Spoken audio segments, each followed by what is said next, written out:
into the world. Your Infinity retailer might not be the first place you'll want to go, and we get that.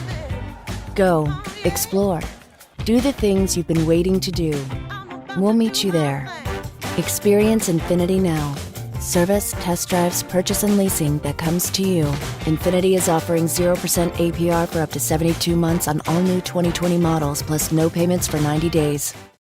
Today, President Trump is waging a war against social media. Yes, this is the man who utilizes this very platform to reach his more than 80 million followers at all hours of the day with tweets that oftentimes have a loose relationship with the truth. And today, with the backdrop of coronavirus having reached this grim milestone, 100,000 deaths, and outrage over America's knee on the necks of black men in this country, the President of the United States is using his time today to sign an executive order against social media companies. Jim, first to you. What's really going on here? Why is the president doing this? Well, obviously, the president is trying to change the subject right now. It took him more than 12 hours to tweet about the 100,000 deaths from the coronavirus here in the U.S. And so clearly the president is trying to change the topic, change the conversation in this country.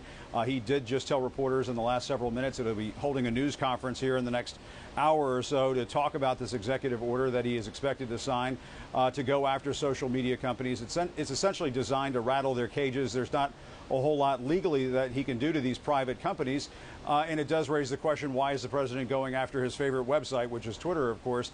I asked the White House press secretary during the briefing just a short while ago, Kayleigh McEnany, why the president is doing this. Shouldn't the president be fact-checked, especially this president who has made so many false and misleading statements that it has put, fact checkers to work across the world? I mean, he's uttered some 18,000 false or misleading statements, according to the Washington Post. If there's any president out there who should be fact-checked, any political leader out there should be fact-checked, isn't it President Trump?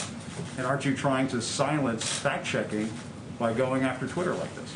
Look, well, first I would say I disagree with all, if not almost all, of those assertions that you're making there, because, look, if you're going to get into the fact-checking business, there's no one that should be fact-checked more than the mainstream media. You have pledged in this briefing room to never lie to the American people. Are you saying that the President of the United States has never lied to the public before? I'm around the president. His intent is always to give truthful information to the American people. That was a whopper of her own, I suppose you might say, when it comes to the White House press secretary.